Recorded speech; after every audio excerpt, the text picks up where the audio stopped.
I want to thank everybody for being here. I want to in particular thank the mayor and the district attorney for joining me, as well as some other people that we will be introducing here shortly. Let me explain what's been going on since I was last here in Uvalde. I went back to Austin, Texas, and I met with every state agency that could help in any way the people of the community of Uvalde. That obviously includes the families of the victims, the friends of the victims, the victims including anybody who was in that school who made it out alive, but also benefits that would aid anybody who lives in Uvalde.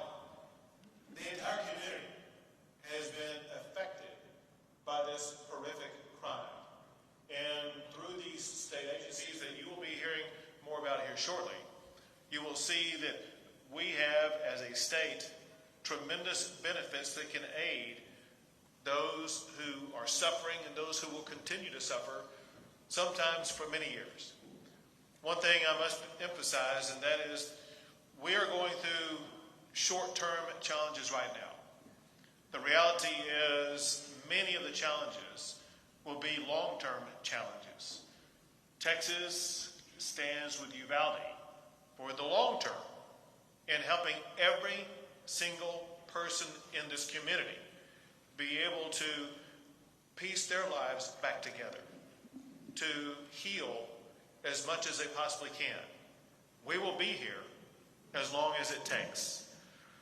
Among other things, I know that there have already been some offerings to ensure that cost of funerals will be taken care of. During the course of the meeting, there was an anonymous donor who attended the meeting and provided $175,000 to ensure that every cost of every family concerning anything about the funeral services is going to be taken care of. We appreciate that anonymous donor for his generosity, and we will ensure that those resources get into the right hands to make sure that no family who is suffering from incalculable heartbreak at this time will have to worry about a single cost with regard to anything concerning this travesty. Now, in addition to that, there are all kinds of needs as well as all kinds of services. One of the needs is need for mental health care. And we have an abundance of mental health care services that we are going to be able to provide. That includes state and private providers that will be providing mental health assistance to anyone in the community who needs it. And when I say anyone, that means the totality of anybody who lives in this community. We believe that you would benefit from mental health care services. Those mental health care services are free. We just want you to ask for them. The way that you can ask for them, whether it be today, tomorrow, next month, or next year, is this number: 888-690-0799. Mental health care can be reached by calling 888-690-0799. That helpline will be answered 24 hours a day, 7 days a week, whenever you need it. In addition to that, I am announcing the establishment of the One Star Foundation Fund to assist with ongoing challenges that will be faced by the victims of this crime. To put this into perspective, to help you understand how this works, we opened up a fund like this in the aftermath of Hurricane Harvey to assist all of the thousands of victims of Hurricane Harvey and received millions of dollars in support that went to those who faced challenges because of Hurricane Harvey. The exact same thing applies here. Right here is the address. It's onestarfoundation.org. onestarfoundation.org. To be more precise, if you go to onestarfoundation.org/Uvalde, you make a contribution at that site that is already a pre-registered 501c3 organization. Provide a donation to that site. There is no overhead cost. 100% of the money that you donate going to be going directly to victims of this horrible crime to help them with their lives. One of the pre-designated donation sites that it would be going to is the Rod School Memorial Fund. So again, the onestarfoundation.org.uvalde.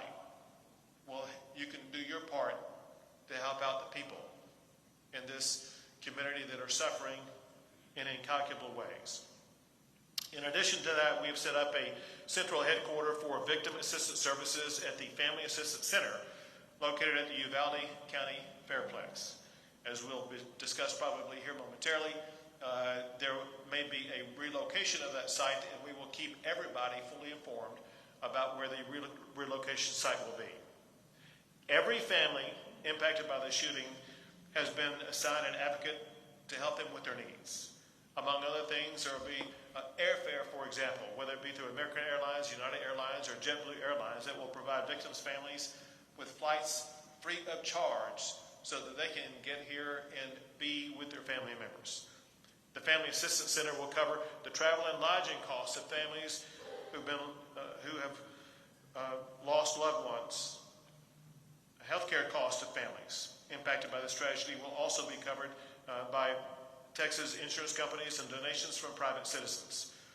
The Texas Housing and Community Affairs, for example, they have a fund to pay for needed supplies right now, whether it be food or gas or other essential needs. And that money is available right now as we speak. Also, at the Family Assistance Center, the Health and Human Services Commission, who you'll be hearing from more here in a second, they will assist families in finding health and human benefit programs. Staff from the Texas Department of Insurance, the Teachers Retirement System, the Employees Retirement System will provide access to benefits, including workers' compensation. Staff from the Texas Workforce Commission are available to get families child care and unemployment benefits. And state staff are available to provide assistance to business owners impacted by this tragedy. Healing the broken hearts, it's going to take a long time.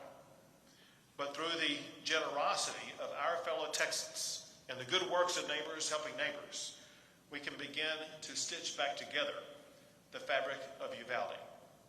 Helping us to do that is the leader of Uvalde himself, and that is the mayor of Uvalde, who I would like to ask to speak at this time. Governor, I'd like to thank you for bringing all these state agencies here and the services you've offered our community, our citizens, because these families are going to need this help, not just today, but in the long term, as you mentioned. So for that, Governor, I appreciate it. And all I can say is I've seen you these last 2 days, and the compassion and that you felt along with these families, and that I really admire it. I thank you. And like I said, and we appreciate everybody from all over the world and the country that has sent messages of encouragement and so forth. I mean, our hearts are broken here in Uvalde. It's nobody ever wants to have to go through this, especially as a mayor. I never thought this was something I would have to go through. My heart's broken for these families. But the one good thing about our community is Uvalde is a strong community. I think if some of you reporters have been here a while enough, you'll see that there's a lot of unity in our community. And it will take some time, but we will get over this, and Uvalde will come back stronger and better than ever. So God bless you, and thank you. Thank you very much. And someone who has been actively engaged in helping the victims of crime already and will remain engaged all the way through is the District Attorney, Christina Mitchell. Thank you, Governor, for being here. And we want to thank everybody that's reached out to us in Uvalde from across the state, from across the country, and across the world. We greatly appreciate all the support and kind words and prayers and assistance that has been sent to us. And like the mayor said, here in Uvalde County, we are down-to-earth people, we are salt of the earth people, and we are a family. And like a family, we're going to get through this together with each other and for each other, and we're asking everybody across the world to continue to support us.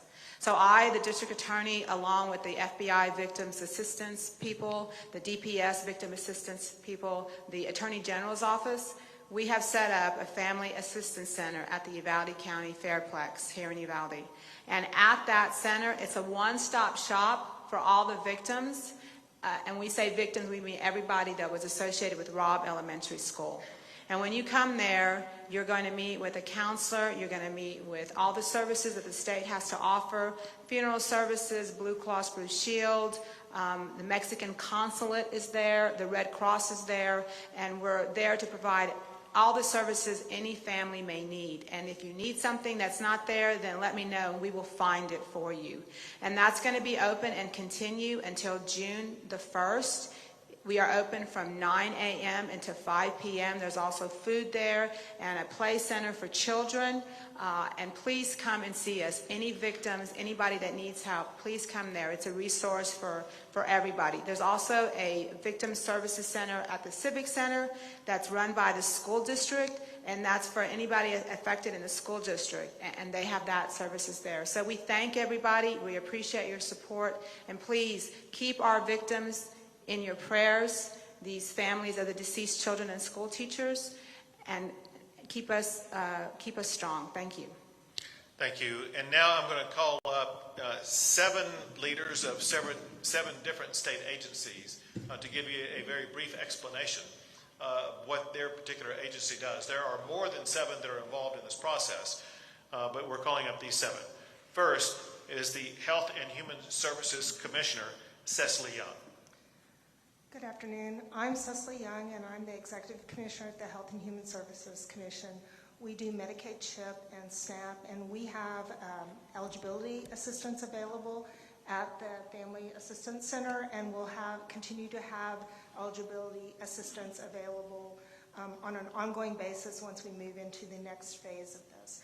Additionally, as the Governor mentioned, we have an 888 number. It's for mental health services. It's 888-690-0799. This is run by Hill Country Local Mental Health Authority. So it is local. It is a 24-hour, 7 days a week call center that is able to connect people with services, with counseling, medication, counseling services, and telepsychiatry services. And they will be able to ensure that anyone in the community that calls in will be connected to other available mental health services. So it is a way to triage, again, to try to make it as easy as possible for the members of the community. Thank you. Next is the Texas Department of Insurance Commissioner, Cassie Brown. Good afternoon. I'm Cassie Brown. I serve as the Commissioner of Insurance for the Texas Department of Insurance. TDI is here to ensure that insurance companies are appropriately and quickly handling claims. What our department does is oversee the health insurance as well as the workers' compensation insurance claims. So if you are going to, if you're a private sector employee, if you're a public sector employee, those employed by the school district or those first responders, they're going to have workers' compensation coverage. Private sector employees should check with their employer to see if they carry workers' comp. Workers' comp covers mental illness and PTSD, so please make sure that you are taking advantage of that benefit for you. We have staff available at the Fairplex Center to help you start the process for processing your workers' compensation claims and to explain all the benefits that are available to you under the system. Thank you. Thank you. And now from the Teachers Retirement System, Brian Guthrie.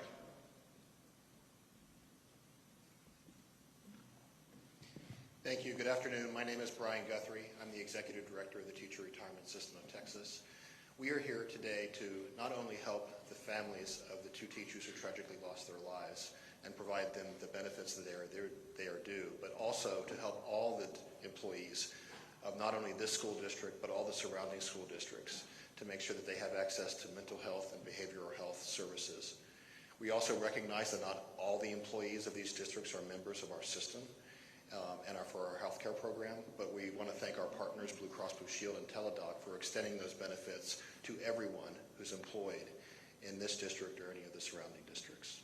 Thank you. Thank you. And now for the Texas Employees Retirement System, Porter Wilson.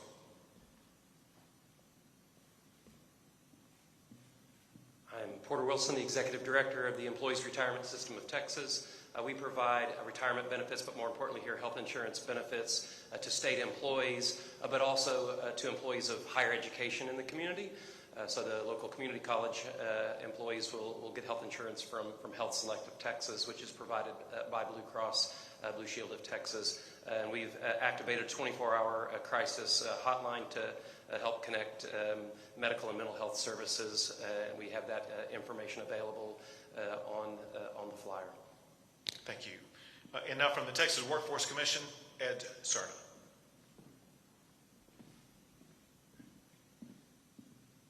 My name is Ed Cerna. I'm the Executive Director of the Texas Workforce Commission. The Workforce Commission has a local presence on Main Street in our local Workforce Development Office, and through that office we'll provide child care services for not only the families of the victims, but also anyone who is associated in the school or first responders.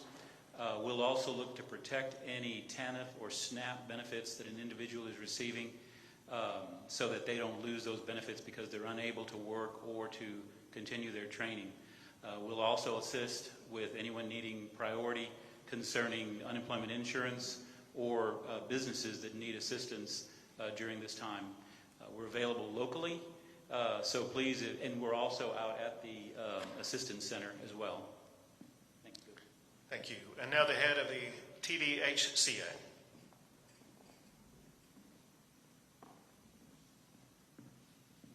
Good afternoon. I'm Bobby Wilkinson. I'm the Executive Director of the Texas Department of Housing and Community Affairs. We have a very flexible pot of grant funding that we're funding our local partner, the Community Council of South Central Texas. They have a field office here. They're at the Family Assistance Center. They're already passing out grocery and gas cards. They can help with lodging expenses, even some extended family. Maybe your grandma or someone's here and she needs help with gas, with lodging, etc. It's very flexible, and we're looking forward to helping as many people as we can. Thank you. Thank you. And last is the head of the Texas Education Agency, Mike Morath.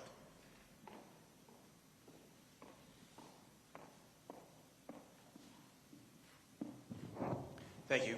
TEA has been working in close coordination with the school system. I want to say thank you publicly to Hal Harrell for your leadership and for the work that all of our educators have done.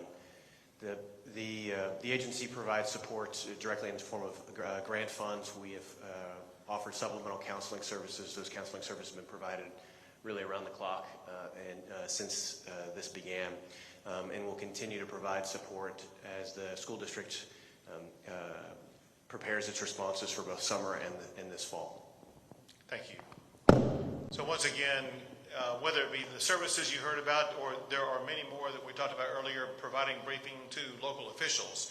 The state of Texas has robust resources to ensure that these families who have been devastated by this horrific crime, as well as the entire community, we will be able to help them with any and all of their needs. I cannot overemphasize enough that everybody, students, teachers, law enforcement, everybody in this community, please avail yourself of absolutely free mental health care. It'll pay off in the long run. With that, I'll be happy to take a few questions.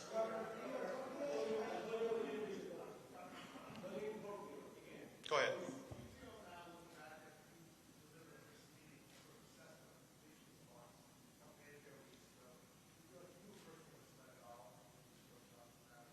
Sure. So,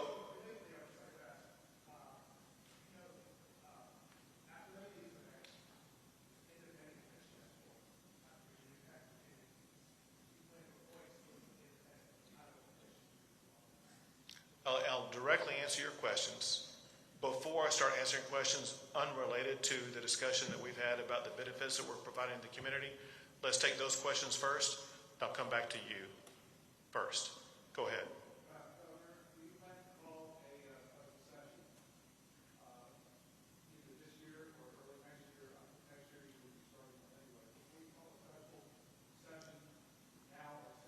I'll put you second in the queue.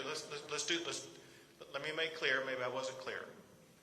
Before I start taking questions, unrelated to the benefits that we're providing to the community. We have an obligation as a state to communicate to the people of this community the benefits that are available to them.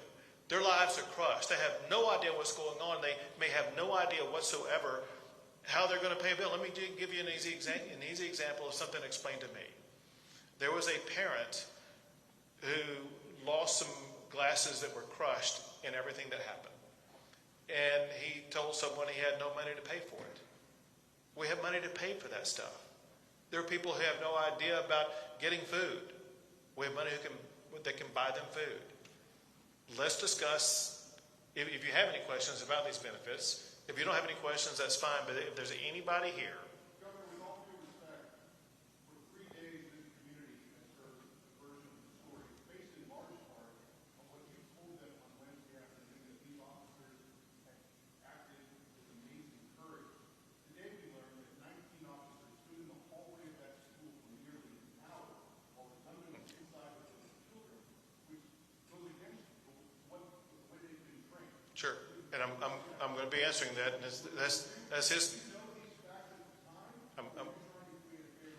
No, I'm going to fully answer it because that's what he asked. And I told him I'm going to answer his question first. Hold it.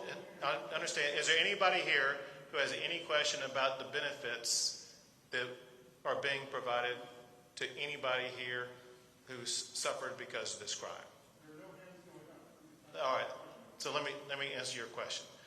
So your question. No, I remember it. Short answer, yes, I was misled. I am livid about what happened. I was on this very stage 2 days ago, and I was telling the public information that had been told to me in a room just a few yards behind where we're located right now.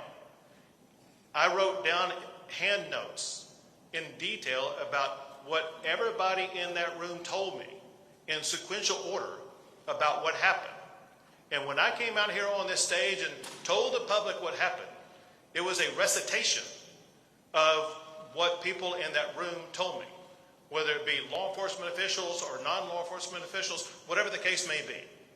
And as everybody has learned, the information that I was given turned out in part to be inaccurate. And I'm absolutely livid about that. And here's my expectation. My expectation is that the law enforcement leaders that are leading the investigations, which includes the Texas Rangers and the FBI, they get to the bottom of every fact with absolute certainty. There are people who deserve answers the most. And those are the families whose lives have been destroyed.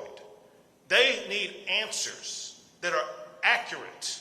And it is inexcusable that they may have suffered from any inaccurate information whatsoever.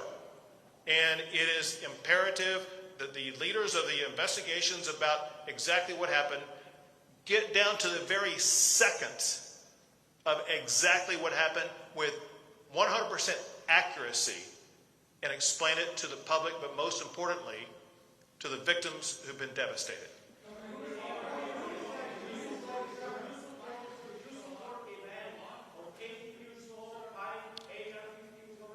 He had a backup question, and I'm coming to you next.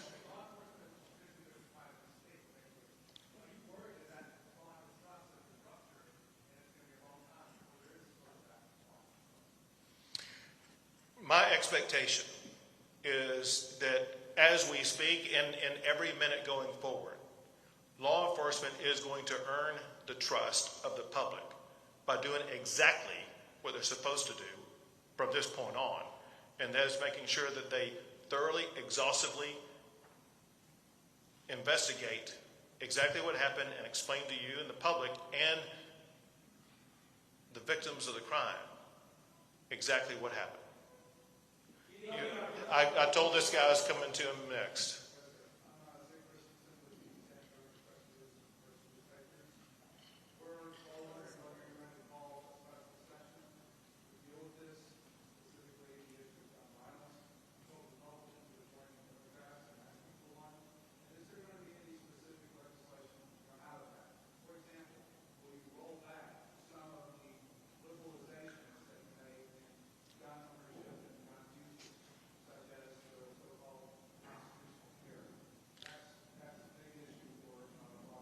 Sure.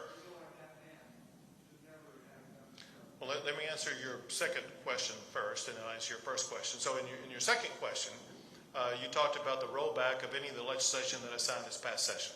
Let's be clear about one thing. None of the laws that I signed this past session had any intersection with this crime at all. No law that I signed allowed him to get a gun, the gun that he did get. And so, again, there was nothing about the laws from this past session that has any relevancy to the crime that occurred here. With regard to the special session, let me just say this, and that is, first of all options are on the table. Second, most importantly, to your point, do we expect laws to come out of this devastating crime? The answer is absolutely yes.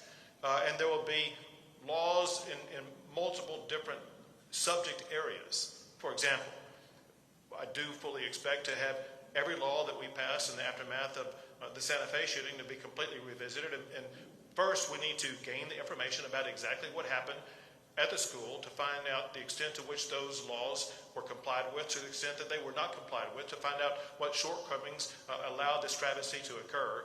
Then second, we need to have a discussion and pass laws to make sure that our schools are safer. And the people of Uvalde, but the people of Texas deserve that. Second, as I was discussing 2 days ago, you can expect robust discussion, and my hope is laws passed that I will sign addressing health care in this state. There is an array of health care issues that we face as a state in general, but there are an array of health care issues that relate to those who commit gun crimes in particular. Those need to be addressed, whether it be the health care issues that I talked publicly here with the mayor about 2 days ago, and that would affect the community in general, or whether it be laws that address the challenges that are now surfacing that this killer had in his life that lead to someone doing what he did. And then there will be all other kinds of issues. But there will be committees formed, there will be meetings held, there will be proposals that will be derived, many of which will lead to laws that will be passed in the state of Texas. Because let me make one thing perfectly clear. The status quo is unacceptable. This crime is unacceptable.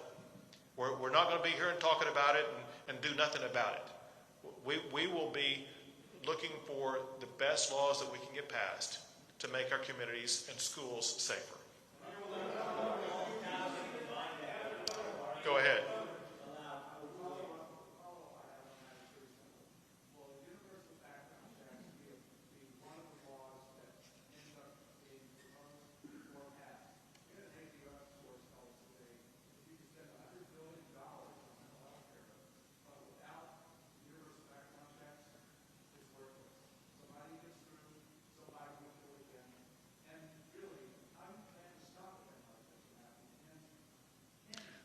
Let's be clear about a couple of things that show that these background checks, if everyone wants to seize upon a particular strategy and just assume, well, that's the golden strategy right there.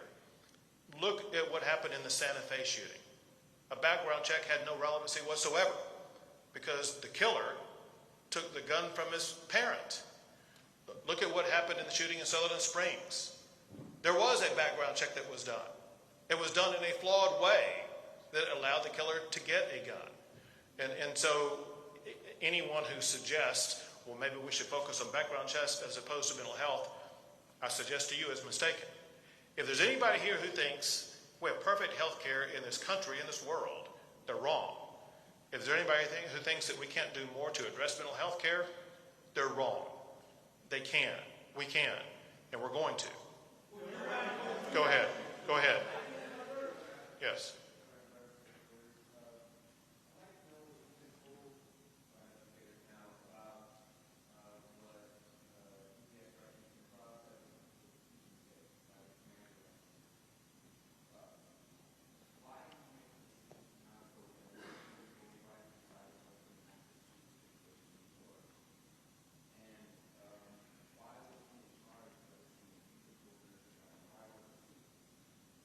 What I've been told about about that is several things. One is that this is an ongoing investigation and that there have been obviously new facts and information surfaced, revealed as a result of that investigation that are different today than they were 2 days ago. Second, there will be ongoing investigations that detail exactly who knew what when, who was in charge of what strategy, why was that particular strategy employed, why were other strategies not employed. Bottom line would be, why did they not choose the strategy that would have been best to get in there and to eliminate the killer and to rescue the children? I can't hear you. I can't hear you. Go ahead.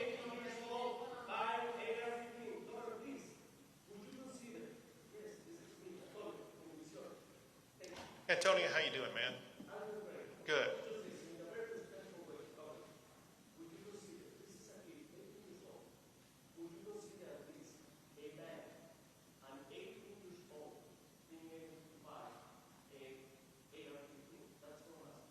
So, it's my understanding that ever since Texas has been a state, an 18-year-old has had the ability to buy a long gun, a rifle. Right. And since that time, it seems like it's only been in the past decade or two that we've had school shootings. So for a century and a half, 18-year-olds could buy rifles, and we didn't have school shootings, but we do now. Maybe we're focusing our attention on the wrong thing, and we're focusing it on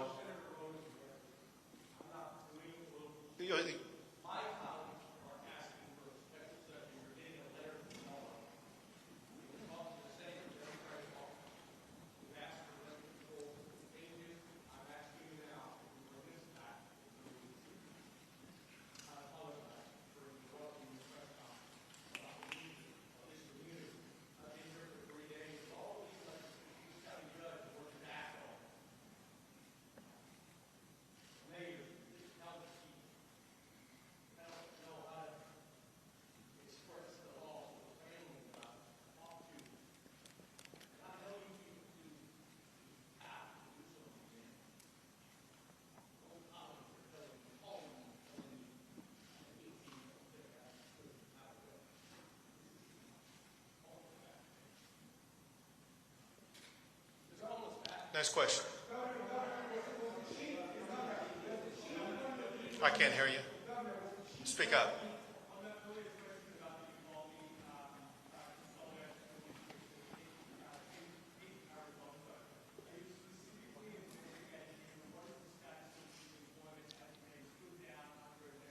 Sure.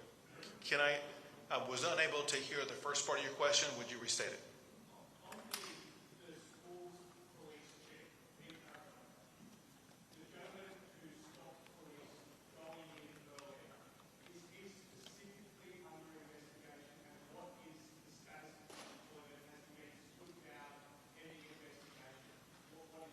Okay, so every act by every official involved in this entire process is under the investigation conducted both by the Texas Rangers and by the FBI.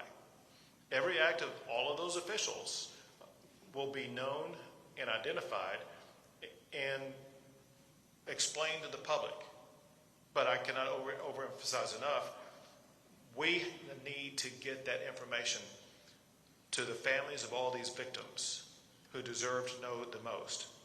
As far as his employment status is concerned, that's something that is beyond my control and I have no knowledge about. Go for it. Sure.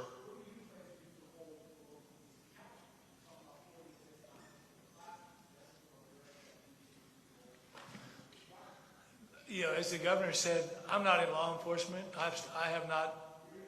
I'm the mayor of the city, and once we know what took place, what went down, we'll get to the bottom of it and see. I've been just as confused as you are, because as the governor was, I got the same information that the governor got until yesterday afternoon, I was blown away, and then again this morning, other information. So I don't have an answer for you yet, but I can tell you, if we need to make changes in that, we will.